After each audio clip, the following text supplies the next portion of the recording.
Lahat ba ng Pinay sa Korea under a lot of mental stress?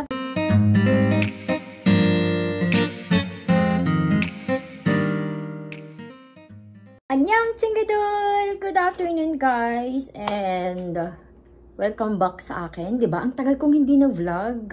Pero lagi naman ako nag-upload ng mga shorts video and kung ano-ano pa. Busy kasi ang inyong Pinay Ajuma sa mga buhay-buhay niya.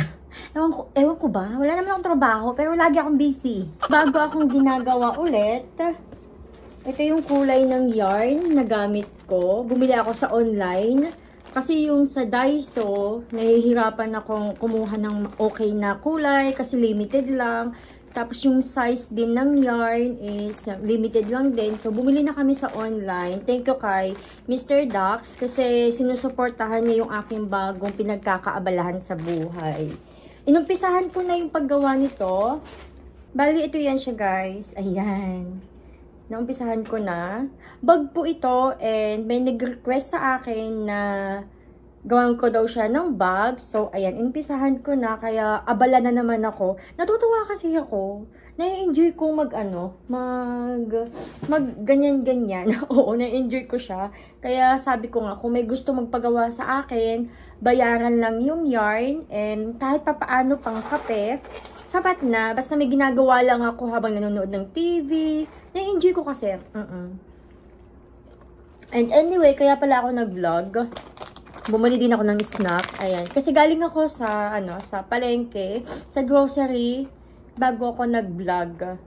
Kasi yung pinaka-goal ko sa vlog na to guys, ay sagutin ko yung tanong nung isang nag-comment dati doon sa isang video ko. Old video siya na about sa pag-aasawa dito sa South Korea. And may tanong siya doon. Matagal na yung tanong na to. Kaso nga lang hindi ko siya masagot. Hindi ko magawa ng video.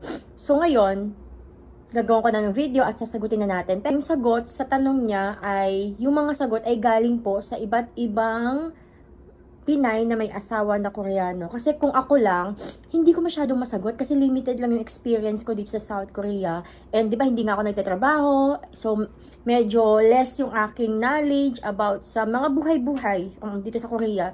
So naisipan ko na bakit hindi ko itanong sa ibang mga may asawa na Koreano na alam kong madami silang mga experiences na pwedeng i-share doon sa sender na nag-comment or sa commentator na nagtanong. Oo, diba? Mas masaya yon kaysa yung opinion ko lang yung maririnig niya. So, ito po yung kanyang tanong. Sabi niya po dito, syempre yung name is hindi na natin babanggitin. Sabi niya, "Hello, Pinay Ajuma. I'd been watching your videos in my other YT account. Hehe. Tanong lang po sana ako kasi may jowa din po akong Korean. Matagal na din po kami in relationship. Nakailang bisita na din po siya here sa Pinas. LDR po kami. Now we are on early 30s and thinking about marriage na din pero di niya ako ma-pursue due to my financial incapability. Engineering grad po ako and then syempre yung sahod here sa Pinas di enough talaga to save ng malaki and need ko din makatulong sa fam." Sorry, medyo sinisipon ako. Usual ba sa kanila now na when it comes to marriage like 50-50? Even if in the future, for example, I will get pregnant, is it common that I have to work also during my pregnancy days? Is it that so harsh? Bakit po ganun sila? Any thoughts po sana? And I'm wondering if halos lahat po pa na Pinay na nakatira dyan sa South Korea, stress po. Stress po lagi or undergo a lot of mental battles.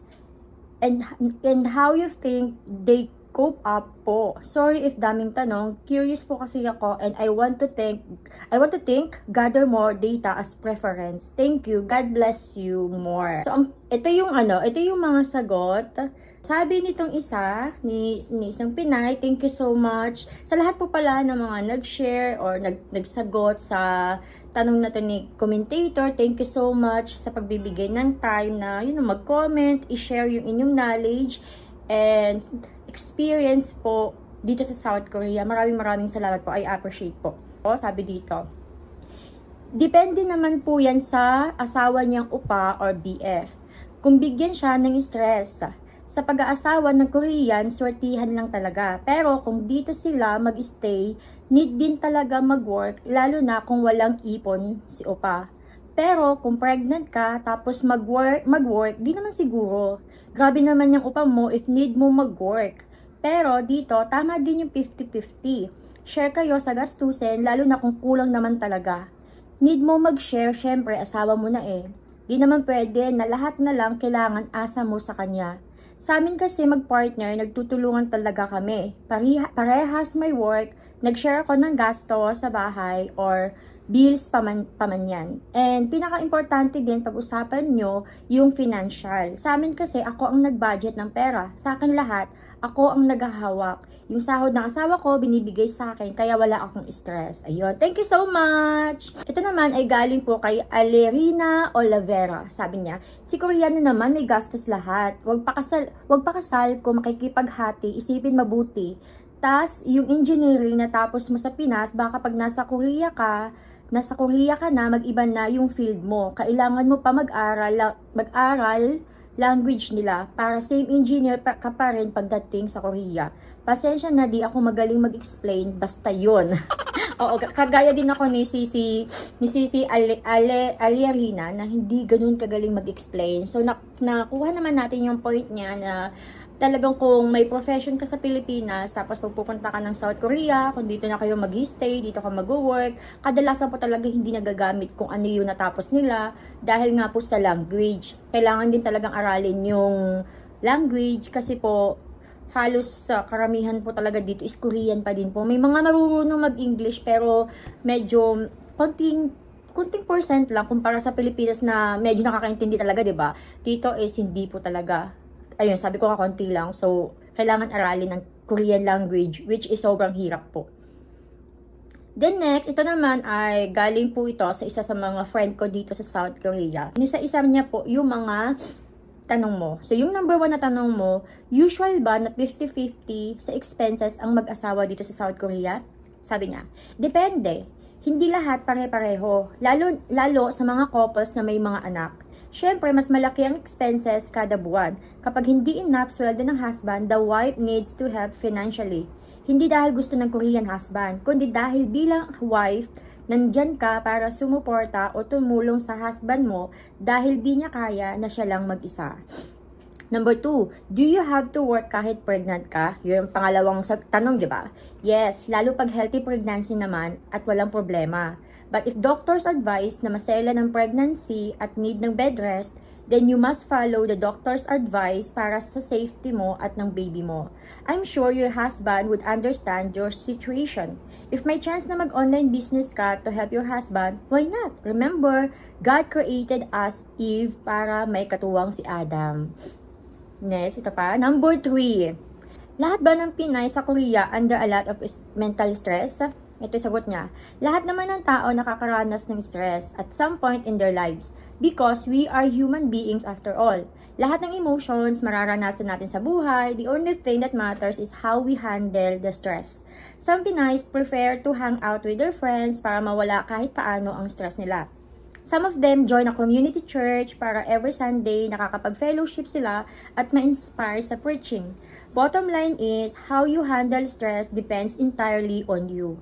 Kasi kung hahayaan mo na makonsume ng stress ang buhay mo, you will be miserable all your life. Lahat na makikita mo or ma-experience mo, feeling mo stress kasi napuno na ng negativity ang thoughts mo. But if you surrender everything to the Lord, makakaya mo. Sabi nga nila, peace is not the absence of war, but the presence of God in our lives. Diba? Bonggang-bongga yung friend ko na yan. Talagang inisa-isa yung mga katanungan mo, 'di ba? Pang Miss Universe ang kanyang sagot, 'di ba? So, ayun. Next na sumagot. Siya po ay si Hyun Jong-gu. Isa sa mga friends ko din po sa YouTube. Hindi pa kami nakikita in person, pero friends ko siya sa Facebook. Sabi niya, baka wala pa ipon si BF mo, kaya ganyan. Need mo mag-work sa Korea kasi mahal ang living expenses. Lalo pa at kung magkaanak kayo, mahal mag-anak dito sa Korea. Need lahat ng pera, kaya sila nag-iipon muna bago mag-asawa at mag-anak. Minsan nga ayaw ko magkaanak kasi nga mahal mag-anak. Madaming gastusin, malalaman mo yan pagka dito ka na nakatira. Dito kasi, if di mayaman si Korea, need mo talaga mag-work. Pero kung buntis ka, baka siguro pag nanganak ka na, mag-work yan. Kausapin mo muna Korean mo, baka pag nandito ka na, baka mabigla ka. Iba ang culture ng Korean sa Pinas. Iba din ugali nila, basta iba-iba naman. Nadadala lang yan sa matinding usapan. Nakakaintindi naman siguro yan ng English. Ayun, yun yung sagot niya. Then next, sabi dito, is tinakpan ko na yung name niya. Hindi ko alam kung bakit tinakpan yung name niya. So sabi niya, kilalanin mo na mabuti si Kurikong kasi nagbabago ugali ng most Koreans, lalo na pag magkasama na. Like nang sinabi ng iba, hindi lahat lucky sa asawa, lalo na sa Koreano. Kasi bata pa yan, mahirap magsalita ng tapos, pero pansin mo, halos ng Koreano na seryoso nasa 40 up na. About sa work niya, alam naman natin na ano maging work niya dito muna. Dito muna, madami akong kilalang teacher sa Pinas. Nurse, pero ayun, kundi sa factory, pasintabi po, di ko minamalit ang factory workers, English teacher. Online seller, which is good naman kasi malaki pa rin ang sahod. Parang di natin magagamit yung natapos natin sa Pinas, pero nga lang, kung mag-aral siya ulit ng course niya sa Pinas tapos dito niya aaralin. Siguro yun lang kilalanin ng maayos BF niya before magpakasal para di masakal. Ayan. So yun lang naman yung niya, pinaka-point niya is yun nga kagaya nung sinabi ng isa, kung engineer ka nga, tapos pupunta ng Korea, or may profession ka sa Pilipinas, pupunta ka ng Korea, mahirapan talaga maghanap ng work dito. Kadalasan is nagiging English teacher, or sa factory, kasi sa factory is hindi kailangan magaling kang mag-Korean para makapag-work dyan. So, yun yung minsan na nagiging work ng mga Pinay na asawa ng Koreano dito sa South Korea. Sagot naman ni John Lija, 50-50 pag both nagsasahod. Number 2 na tanong, pwede mag-work hanggat gusto mo kahit buntis ka. May maternity leave naman. Much better pag-usapan nyo ni BF mo ang future about marriage life.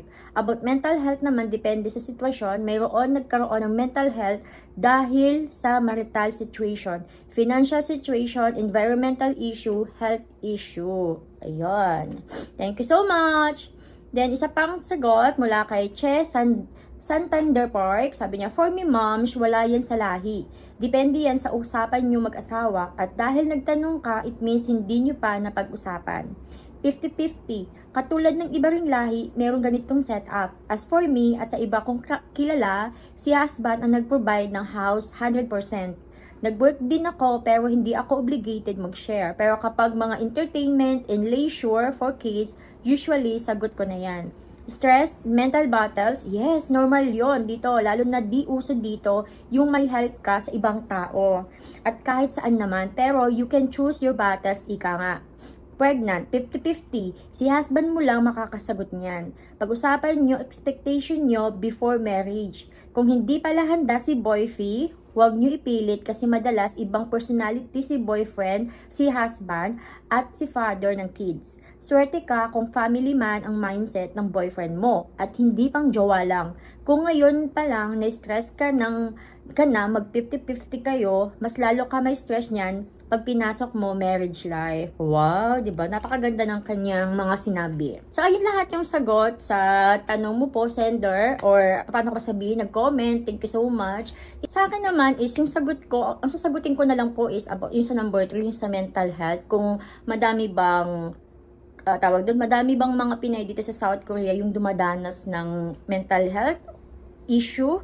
Oo, yung mga stress, ganyan, depression, totoo po yan. Sobrang dami po, ayon sa mga nababasa ko din sa isang Corfield family, isa po siyang page kung saan karamihan sa mga members doon ay asawa ng Koreano. And ang dami po talaga nag-share doon na madami mga pinagdadaanan. And yung mga dahilan po kasi na yun is talagang depende sa sitwasyon mo. And depende sa, kasi diba dito sa South Korea is iba yung kanilang culture, iba yung language nila. Isa po yun sa mga nagkukos ng problema, depression, stress. Kasi lalo na kung kasama mo sa bahay yung biyenan, diba? Isa din po yun. Napakahirap makasama ang biyenan sa bahay. Lalo na kung iba yung kultura niya, iba yung language niya. Sobrang daming misunderstanding minsan, as in, komplikado po talaga. Isa yun sa mga nagiging cause ng depression ng mga Pinay dito sa South Korea. And pangalawa pa na napapansin ko is, pag nag-aasawa kasi yung Korean, yung lalaki, 'di ba? Tayo mga babae, gusto natin makikipag-usap sa mga asawa natin, 'di ba? Yung maka heart to heart. Minsan kasi tayo is emotional ang mga babae, gusto laging may emotional support. Pero napapansin ko lang naman po to, hindi lahat. Pero napapansin ko na madaming mga Koreans yung hindi sumusuporta sa emotional, issue ng kanilang mga asawa. Like, makausap mo sila ng heart to heart, mga ganyan. Kasi, di ba, yung mga asawang Koreano is busy sila magtrabaho. Pag dadating nila ng bahay, magre-relax na lang talaga sila, manonood ng TV mag-isa, balita, or minsan naman, maglalaro ng computer, maglalaro sila ng games, and sa cellphone. As in, minsan walang, parang hindi mo sila makakausap. Ganun po yung mga Koreans. Hindi lahat ha, pero madaming ganun. And minsan din, inaamin din ng iba, syempre, alam niyo naman, pag nasa ibang bansa ka, minsan isa sa nagiging cause din po ng mga depression ng mga dito sa South Korea or yung mga Pinay na may asawang foreigner na nasa ibang bansa is yung family nila sa Pilipinas. Yes, yung expectation na kailangan sumuporta, ganyan, and nagme-message lang pag may kailangan sila, hindi mini-message or kinukumusta yung mga Pinay dito, kung ano ba yung pinagdadaanan nila sa buhay, kung may problema ba. So, ganon. Isa din yan sa mga nagiging cause ng mental issue ng mga Pinay dito po. Yes. So, kagaya din ng iba na sinabi, depende lang din po talaga kung paano natin i-handle. Pero, alam niyo po, kahit gaano kayo ka-strong sa problema, minsan talaga, hindi nyo na lang po talaga alam kung ano yung tawag doon, paano nyo i-handle yun. So, pinaka number one na advice ko po sa lahat ng mga Pinay na pumupunta ng ibang bansa, hindi lang dito sa Korea, may mga asawang foreigner na pupunta ng ibang bansa, pinaka number one dyan na dapat nyong gawin po talaga pagpunta nyo ibang bansa is makilala nyo po si Lord. Yes, mukhamang parang masyadong, parang masyado akong relihiyosa. Hindi ako ganun na sobrang maka-Diyos. Pero, ito po talaga is yung number one na kailangan yung mapalapit kayo sa Kanya. Pwede nyo pagkapitan pag nasa ibang bansa kayo, guys. Yung kilala nyo po si Lord. Talagang iba siya, iba yung comfort pag alam mong kung saan ka lalapit. Kasi yung ibang tao, pwedeng pagchismisan ka, ang family mo, ang asawa mo, hindi mo malapitan, pero 'di ba? Si Lord laging nandiyan. So, anytime, anywhere, iba yung peace na ibinibigay ni Lord sa buhay natin. So, isa yun sa mga ina-advise ko na kung pupunta kayo ibang bansa is magkaroon kayo ng personal relationship with God. Kasi kahit kaano pa kabigat yung pinagdadaanan nyo, kung kilala nyo po ang Panginoon, for sure, malalagpasan nyo po yan. Oh, very fast. Why? I have to go back. Okay. You need to go back. Dumating si Mr. Dax. Ay, go. Napagod na siya.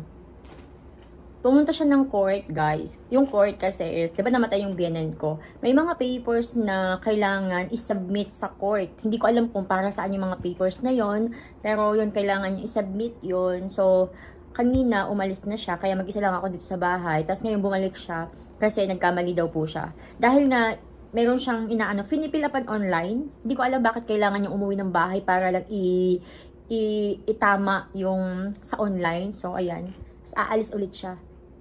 You will go out again, Yabo? I see. Anyway, guys, maraming salamat sa lahat ng mga sumama sa vlog ko na to. And sana, doon sa nag-comment, sana nakatulong yung mga binasa kong comment sa mga katanungan mo. Sana nakatulong yon, and good luck po sa'yo at sa boyfriend mo. Bye-bye! Thank you! Kape tayo!